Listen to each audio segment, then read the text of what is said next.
Okay, so for the simple box edits, I will open this in Adobe Photoshop using Open With, and this will open the image directly into Camera Raw for me. In there, I will automatically go to my Lens Correction tab and select both boxes, remove chromatic aberrations, and then any distortions that are known to be caused by that lens will be corrected. And then under the main menu, I will hit auto just to see what Camera Raw will do to my image. I will never accept Camera Raw's settings. I will always tweak them, including the exposure, highlights, shadows, whites, and blacks. I will sometimes increase clarity a little bit, and I will always add a little dehaze. Usually I will add a bit of vibrance, but I lower saturation. And when I'm happy with those settings, then I will set my white balance a lot of times on this in Camera Raw as well. And then I will go into the color tab at the top and adjust my hues and saturations. Sometimes this image I'm only going to adjust the greens, and when I have those settings where I like them, then I will click the Open Image button at the bottom of the screen, and that will open my image up for me in Photoshop for me to continue. Here I will duplicate my background layer because I don't ever edit on my background layer, and once I've done that, for this one I'm going to bring in a couple of vertical guidelines from my rulers on the side, and that is so I can straighten my image. Because I shot with a wider lens and from below upwards, I need to correct the distortions that are going to be caused.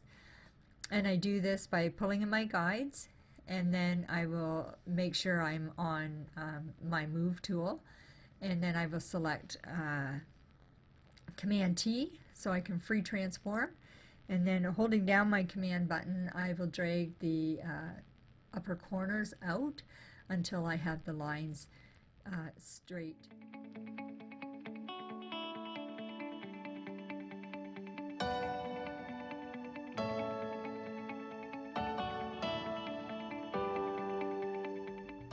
So once I have them straight, then I will accept that and I will clear the guides.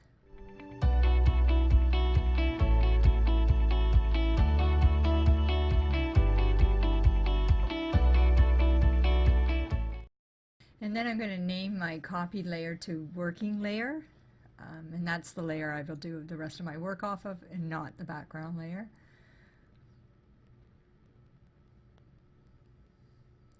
And I'm going to duplicate that layer again, and then I'm going to call it dust removal.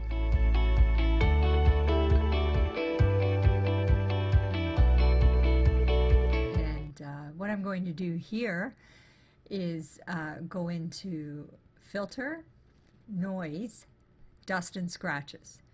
And there I will make adjustments, and it will vary with each image depending on the amount of dust and how fine it is. I found most of the dust on here was on my platform, so that's where I went to. And I will increase the radius until it blurs out, and then the threshold I will play around with until you know, it's all gone and I'm getting a little bit of texture back, but I don't want the dust to come back.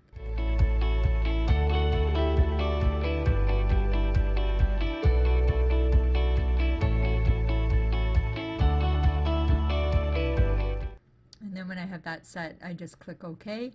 And then I'm going to add a mask to it, but I'm going to use an inverted mask. And to do that, you hold down Option or Alt while you press, while you select the mask icon at the bottom. That gives you a black mask. So that means you must remember that to use a white brush to paint in the effect to get rid of the dust. So then I will go and I will clean up my image. I won't use this effect anywhere, like say on the side of the box where those lines are, or on any lettering where I need the image to remain sharp. And for this, I will speed things up, and I'll see you when I get this cleaned up.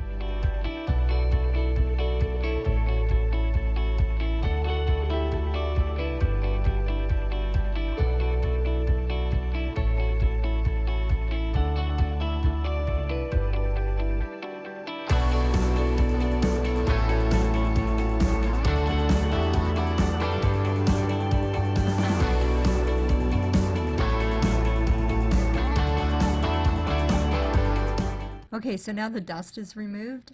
I'm going to select my two visible layers, and using Command Option Shift E, I will create a new stamped visible layer that has my edits so far included in it, and I will work off of that layer from now on.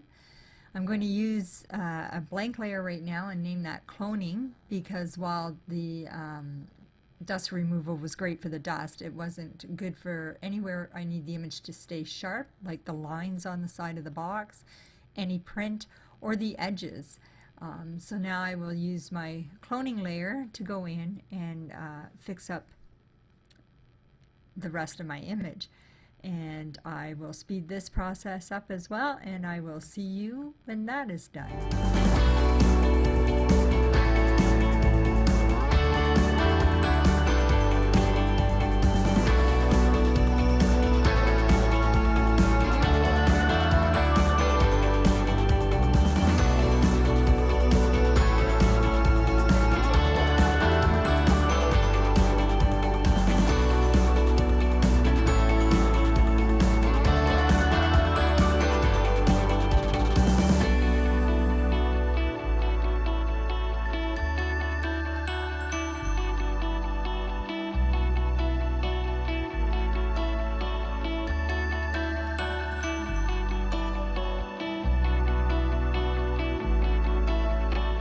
Okay, so now that my cloning is done, and I think I've got everything else cleaned up, the edges and whatnot, I will go ahead and introduce a hue and saturation layer. If you look at the front of the box, you can see there's a bit of a red cast and magenta cast. So using the hue and saturation, I will go in and remove those color casts from the box.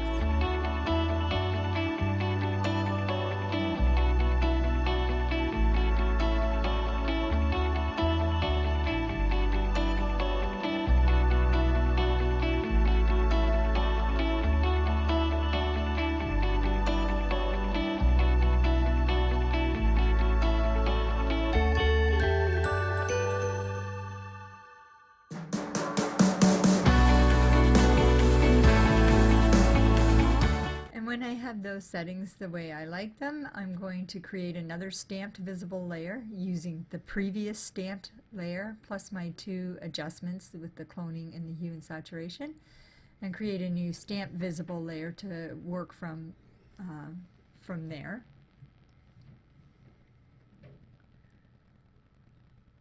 And I'm going to rename that layer stamped visible again. And then I'm going to duplicate that layer, and I'm going to call this one sharpening. And again, I don't sharpen in the traditional manner. What I will do is I will open up my filters and go down to sharpen and unsharp mask, and there I will increase the amount of sharpening to approximately 100%. And I will do my radius anywhere from 1 to usually 1.3.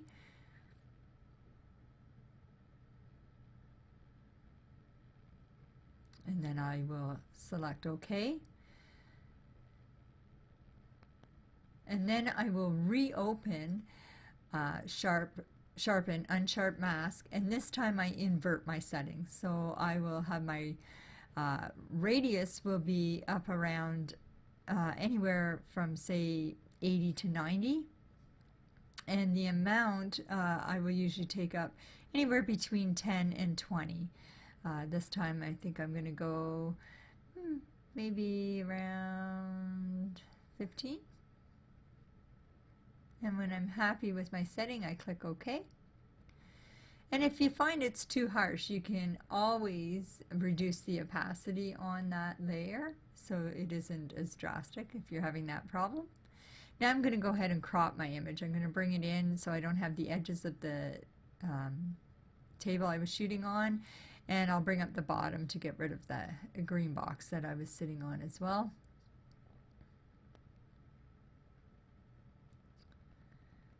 And when I like the crop, I will accept that.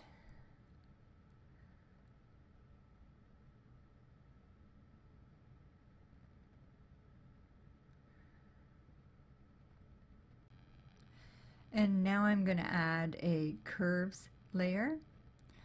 And this is just I really want to make the background darker and the colors much deeper.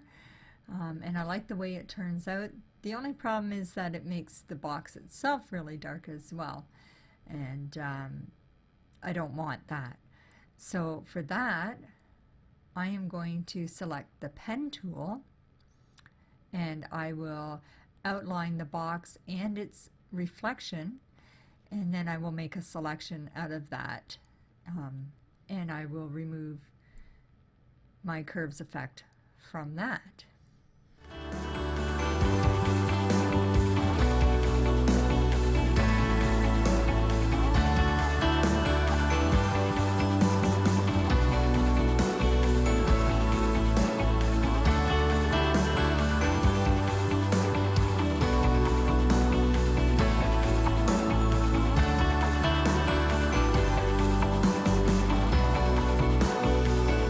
Okay, and now that I've closed the selection with my pen tool, I will right-click inside of it, choose Make Selection.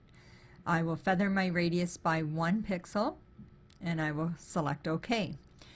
And then I will go to my Curves Mask, and I will hit Option Delete, and that will fill that selection with black, and therefore removing the effect of the curves layer from the box. So the background stays nice and deep and dark, but the box is back the way it should be. And then I will just take a quick look around and make sure that if there's any little fine, little edges that I need to fix up or things like that.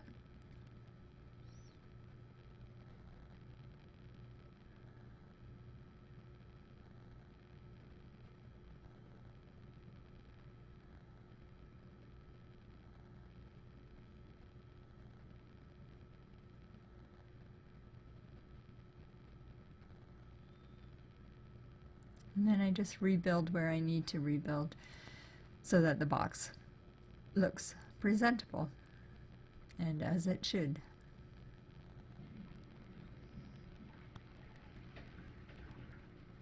When I do any of these cloning corrections in that, I typically do that at a lower opacity so that I can build it up if I need to, rather than starting at 100 and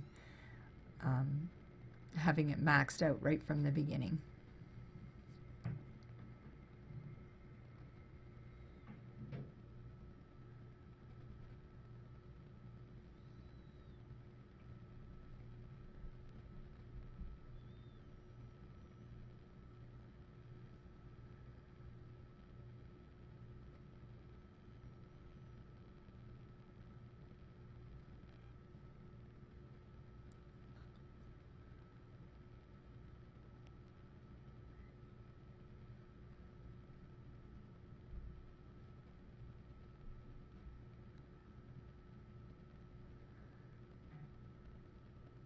And that's it. When I'm happy with it, then I will go ahead and save this back to my Capture One by using Command Shift S, and that will bring up the Save dialog box.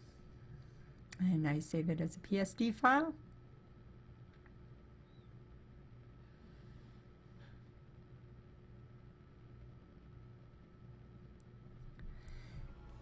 And that's how I went from that to this with just a simple box.